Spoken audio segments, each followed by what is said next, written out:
Hindi porket nagkakamali tayo ng desisyon at ang pinipili natin ay yung masama, na ang unang tingin natin ay mabuti, nawawala na yung kabutihan sa atin. Hindi.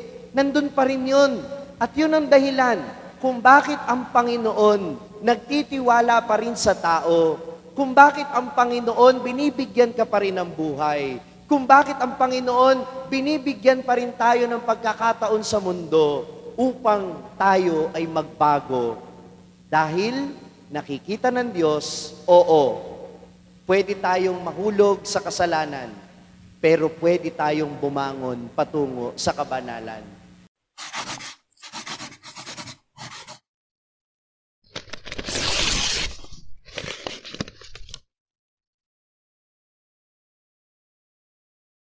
Sumainyo ang Panginoon. At sumayo rin. Ang mabuting balita ng Panginoon ayon kay San Mateo. Papuri sa iyo, Panginoon. Noong panahong iyon, sinabi ni Jesus sa mga punong saserdote at mga matatanda ng bayan, "Ano ang palagay ninyo rito? May isang tao na may 2 anak na lalaki. Lumapit siya sa nakatatanda at sinabi, 'Anak, lumabas ka at magtrabaho sa ubasan ngayon.' 'Ayoko po,' tugon niya. Ngunit nagbago ang kanyang isip at siya'y naparoon. Lumapit din ang ama sa ikalawa at gayon din ang kanyang sinabi. 'Opo,' tugon nito, ngunit hindi naman naparoon. Sino sa dalawa ang sumunod sa kalooban ng kanyang ama?" "Ang nakatatanda po," sagot nila. Sinabi sa kanila ni Jesus, "Sinasabi ko sa inyo, ang mga publikano at masasamang babae nauuna pa sa inyong pasakop sa paghahari ng Diyos. Sapagkat naparito sa inyo si Juan at ipinakilala ang matuwid na pamumuhay, ngunit hindi ninyo pinaniwalaan. Ngunit pinaniwalaan siya ng mga publikano at ng masasamang babae. Nakita ninyo ito, subalit hindi pa rin kayo nagsisi at naniwala sa Kanya." Ang mabuting balita ng Panginoon. Pinupuri ka namin, Panginoong Hesukristo. Magandang umaga po sa inyong lahat. Meron pong kasabihan sa Ingles, "Nothing is permanent in this world except change." Lahat daw ng bagay sa mundo nagbabago. Naniniwala ba kayo doon? Yes. Pero ang tanong, bilang mga tao, marunong ba tayong tumanggap ng mga pagbabago? Gusto ba natin yung pagbabago? Sa totoo lang, hirap na hirap tayong tanggapin ang pagbabago kung minsan. Bakit? Kapag may pagbabago, kailangang mag-adjust. Ang ibig sabihin ng pagbabago, makikibagay ka uli. Magsisimula ka kung minsan sa umpisa. Ang ibig sabihin ng pagbabago, mag-a-adjust ka. At hindi komportable yun. Kaya nga kung minsan, kahit ang ibig sabihin ng pagbabago ay umunlad yung buhay mo, hindi rin ganun kadali yung adjustment mula doon sa pagiging simpleng buhay patungo sa maunlad na buhay. Lalo na yung mga nasanay sa mga maunlad na buhay, kapag sila ay nagkaroon ng mga pagsubok sa buhay, mga pagbabago na hindi inaasahan, nahihirapan din silang makibagay. Tama ba yon? Yung mula pagkabata, kapag tayo tumatanda na, hindi natin nakakasanayan, may mga bagay na hindi na tayo pwedeng gawin. May mga pagkain na hindi na tayo pwedeng kainin. Kaya napakahirap pong mag-adjust sa mga pagbabago. Kaya kung minsan, kahit sabihin natin gusto natin ng mga pagbabago sa buhay, hindi ito ganun kadaling tanggapin at hindi ganun kadaling makibagay sa mga pangyayari sa buhay natin, sa mga pagbabagong nangyayari sa buhay natin. Amen ba yon? Subalit ang mensahe ngayon na sa atin ng mga pagbasa, minamahal kong mga kapatid, ay ito: matuto tayong tanggapin at yakapin ang pagbabago. Dahil naniniwala ang Diyos na tayo bilang mga tao, pwede tayong magbago.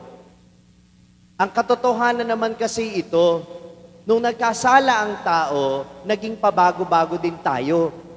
Nung nilikha tayo ng Diyos, sa aklat ng Genesis, binabanggit, tayo'y kanyang kawangis. We are created in His image and likeness. Pero anong nangyari? Sinuway ang Panginoon, nagbago tayo. Mula sa pagiging mabuti, tayo ay napasama. Bagamat hindi naman nawawala yung kabutihan sa kalooban ng tao dahil nakatatak na sa puso ng tao yung wangis ng Diyos. The innate goodness cannot be lost because of the mistakes that we commit.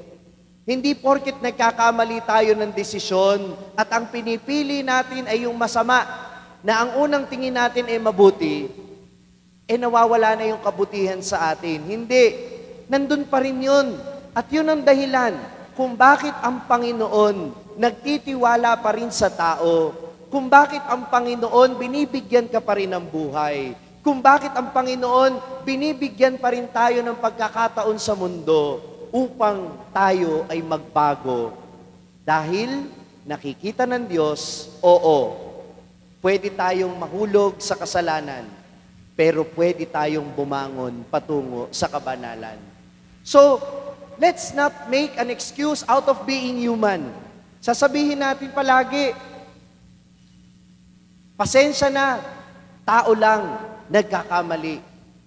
Pero alam ninyo, ang nakikita ng Diyos sa atin, hindi lang yung ating karupukan, kaya tayo nagkakamali, kundi yung lakas ng kalooban, yung kabutihang itinanim niya sa puso natin. Kaya bilang tao, hindi lang tayo nagkakamali, bilang tao, pwede tayong magbago. Kaya imbis na sabihin mong, sorry, nagkakamali, tao lang, sabihin mo, tao ako, pwedeng magbago. Pakiulit. Sabihin mo sa katabi mo, tao ka, magbago ka na. Dahil ito'y paanyaya para sa ating lahat, minamahal kong mga kapatid. Ang unang pagbabago na inaasahan ng Panginoon ay ang pagbabago ng ating kalooban. Kaya nga narinig natin sa unang pagbasa sa Ebanghelyo, pwedeng nakatigasan mo na ang isang ugali o ang isang salita, pero huwag kang mahiya. Huwag kang mahiya na baguhin ang sarili mo, lalo na kung ito'y para sa ikabubuti mo at para maging kalugod-lugod sa Diyos. Amen ba yon? Sabi ng Panginoon, ang isang taong nagpakasama-sama, kapag siya'y nagpakabuti, maliligtas siya. Pero ang tao na mabuti, pero nagpakasama, mapapahamak. Sino ang pinupuri ng Panginoon sa Ebanghelyo? Yung anak na kahit humindi nung una, kalaunay na tauhan at ginawa yung kalooban ng kanyang ama. At sino ang hindi niya ang pinakikita niyang hindi magandang halimbawa? Yung mga taong oo lang ng oo, pero hindi naman ginagawa at pinaninindigan yung sinabi nilang oo. Hindi sumunod doon sa ama. Paalala sa ating lahat na kung magbabago tayo para sa kabutihan. Huwag nating iintindihin yung sasabihin ng iba. Huwag mong isipin na mahirap, dahil mahirap naman talaga ang magbago. Pero sabi nga ni Father Roque Ferriols, huwag mong itanong kung mahirap, itanong mo kung mahalaga. Dahil kung mahalaga ang isang bagay, kahit gaano ito kahirap, pagsusumikapan mo itong gawin. Amen? Kaya ang pagbabagong buhay, mensahe sa atin, sikapin nating tuptin. Amen ba yon? Alam niyo kung bakit ayaw nating magbago? Kasi kung minsan natatakot tayo sa sasabihin ng ibang tao, o kaya nakatakot tayo na baka hindi natin mapanindigan yung gusto nating pagbabago. Minsan mas bilib pa nga ang Diyos na magbabago tayo kaysa tayo bilib sa sarili natin. God believes in you more than you believe yourself. Amen? Minsan mas naniniwala pa ang Diyos na kaya nating magbago kaysa sa sarili natin. Ayaw nating paniwalaang tayo'y nagbabago at pwedeng magbago. Ito po yung kinakaharap naming pagsubok sa aming ministry sa Courage Apostolate. Ito po yung ministry ng simbahan para sa persons with same-sex attraction na mas kilala ng marami bilang LGBT community. Meron pong grupo sa diocese natin at ako po ang chaplain nun. Kaya kung meron man ditong persons with same-sex attraction, pwede kayong sumama sa amin at sama-sama tayong maglakbay patungo sa pagbabagong buhay. Yung iba, ayaw sumama sa amin. Tanong niyo sa akin, bakit?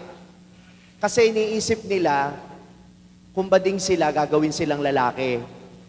At kung tomboy sila, gagawin naming babae. Hindi namin kayang gawin yon. Ang biyaya ng Diyos at ang desisyon ng tao ang gagawa nun. Hindi kayang ibigay ng programa yon. Ano yung binibigay ng programa? Kagaya ng lahat ng mga samahang pansimbahan na naririto, ano ba yung layunin ng mga programa? Na tayo'y palaging tawagin sa pagbabagong loob. Na tingnan sa sarili natin, baka may pagkakamali na dapat itama. Amen. Baka may kasalanan na dapat talikuran. Baka mayroon akong ginagawa na hindi naaayon sa kalooban ng Diyos na dapat ay tugunin ko at gawin ko. Kaya, ano man ang sexual orientation, tinatawagan sa pagbabagong buhay. Amen? Pero bakit may courage? Sapagkat yung kanilang struggle, bakit may ministry sa persons with same-sex attraction?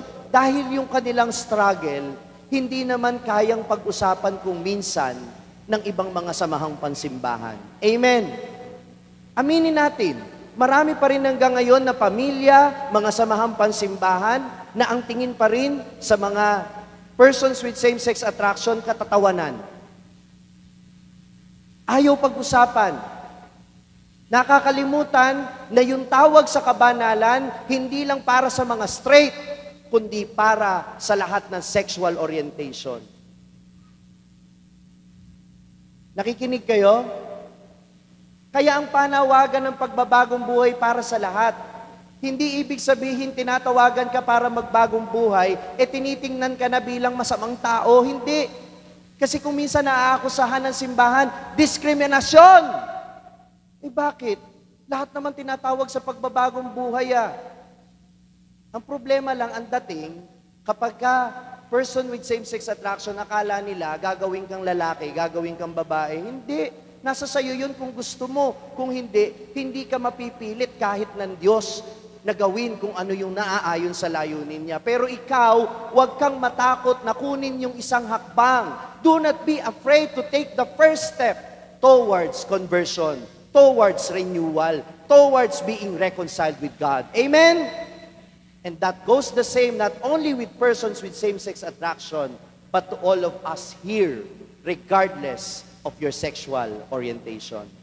Amen? Malinaw yan, ha? Ang panawagan ng pagbabago'y para sa lahat, kaya sana'y tanggapin natin na tayo inaasahan ng Diyos na magbagong buhay. Si Jesus, sabi sa ikalawang pagbasa, lahat ng pagbabago sa buhay ng tao tinanggap niya. He lived among us and like us. Tulad natin nakaranas siya ng maraming pagbabago sa buhay. Siya'y Diyos, naging tao. Anong tawag doon? Pagbabago. Mula sa pagkabata, siya'y tumanda. Anong tawag doon? Pagbabago. May mga pagkakataong siya'y masaya, naging malungkot siya. Anong tawag doon? Pagbabago. Si Jesus nga niyakap yung mga pagbabago sa buhay niya. Bakit tayo kung minsan may mga pagbabago sa buhay natin, hindi natin matanggap? Nagkaroon ka ng konting problema, naghirap ka sa buhay. Yan yung katotohanan mo. Tanggapin mo. Hindi ko sinasabing, huwag ka nang umalis dyan.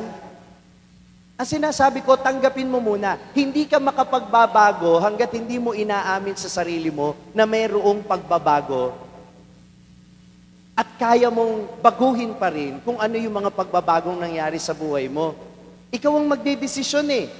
Pero bibigyan ka ng inspirasyon sa Panginoon para ang mangyari yung kalooban niya at hindi lang yung kalooban mo. Amen ba yon? Tanggapin natin kung ano yung mga nangyayaring pagbabago sa buhay natin at mula doon magdesisyon ka. Ano ang mga gagawin mo para mabago yung sitwasyon mo? At kung hindi mo na mababago yung sitwasyon mo, paano mo ito tatanggapin ng maluwag sa kalooban? Amen ba yun? Do not be reluctant to change.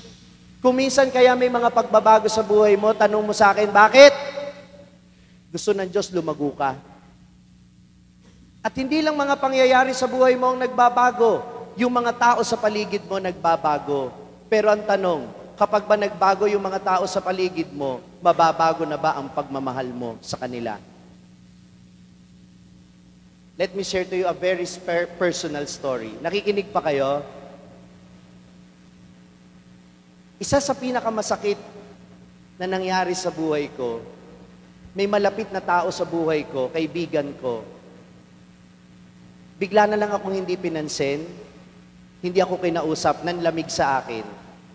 At nagsimula ito nung naging pari ako, nagsimula ako ng online ministry. Alam niyo namang sinishare ko ang homily ko online, di ba?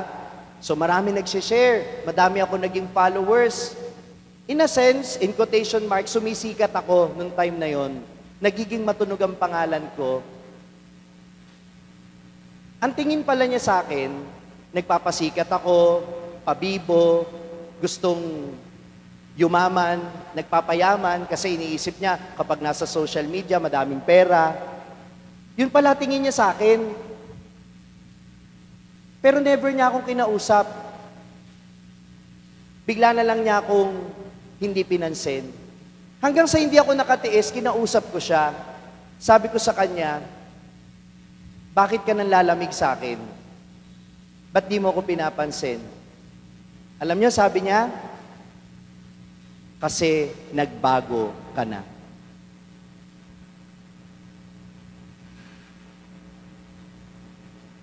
Kapag ba nagbago na yung mga mahal ninyo sa buhay, hindi nyo na sila mahal? Yung mga anak nyo, dati malambing sa inyo yan, lalo na nung bata sila. Nung nagkakaedad, nung naging high school, parang lumalayo na sa inyo. Nung nagkaasawa, ayaw nang umuwi sa inyo. At nakafocus na lang yung attention sa kanyang pamilya. Hindi nyo na ba sila mahal? Mga anak, yung magulang ninyo tumatanda, hindi na sila kasing sigla ng dati. Maraming bagay na hindi na maibibigay sa inyo kasi pambili pa lang ng gamot, kulang na yung pera na meron sila.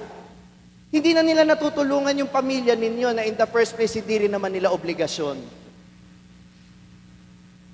Pero sapat ba yung dahilan para magbago ang pagmamahal ninyo sa kanila?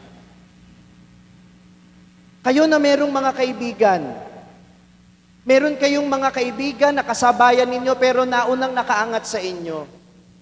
Porket ba hindi ka pa nakakaangat, pag-iisipan mo na silang nagyayabang sila at dahil do'y mababago na ang tingin mo sa kanila. Kasalanan ba nila na nagsumikap sila na umunlad sa buhay?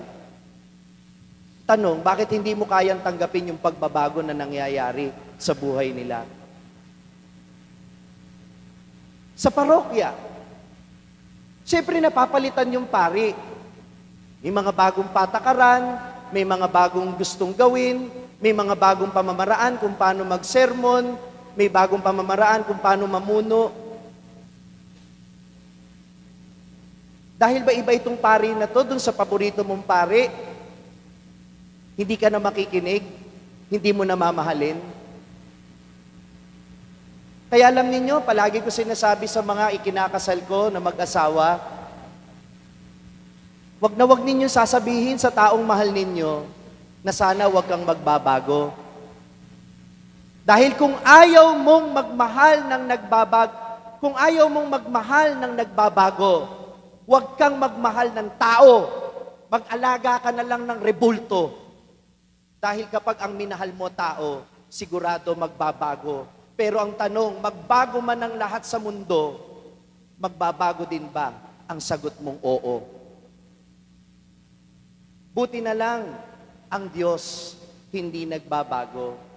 Sa kabila ng ating mga pagkukulang, sa kabila ng ating mga pagbagsak at pagbangon, hindi nagbabago ang kanyang awa at pagmamahal sa atin. Sa banal na Eucharistia, Patuloy niyang niyayakap ang pagbabago. Ang tinapay at alak nagiging katawan at dugo. Bakit? Umaasa siya na kapag tinanggap natin siya, matututo din tayong yumakap sa pagbabago. Tatanggapin din natin ang kanyang tawag na magbagong buhay. At katulad niya, magmamahal tayo sa kapwa-tao sa kabila ng lahat ng mga pagbabago na maaaring pagdaanan nila. Ang tanong, kapag ba nagbago ang lahat sa buhay mo, magmamahal ka pa rin ba ng totoo? Amen. Kung na-bless ka ng pagninilay natin sa araw na ito, huwag mong kalimutang mag-subscribe sa page na ito at i-click ang bell button para manatiling updated sa tuwing nag-upload tayo ng mga pagninilay dito. At syempre, hindi pwedeng ikaw lang ang nabe-bless. Kung gusto mo ring ma-bless ang iyong mga kaibigan at mahal sa buhay, i-share ang link ng video na ito sa kanila. Ako po si Father Franz Dizon, ang content creator ng Sa Madaling Sabi na matatagpuan ninyo sa iba-ibang social media platforms. Pari ng Diocese ng Malolos at ngayon ay matatagpuan na rin po ninyo ang aking mga pagninilay sa #1 Catholic app in the world, ang Hallow. 400,000 po na Pilipino na ang nakasubscribe sa Hallow. Ano pang hinihintay ninyo? I-download na po ninyo ng libre ang Hallow app sa inyo pong Google Play Store o kaya naman ay Apple App Store. Magkita-kita po tayo hanggang sa aking susunod na pagninilay dito sa ating page, ang Sa Madaling Sabi.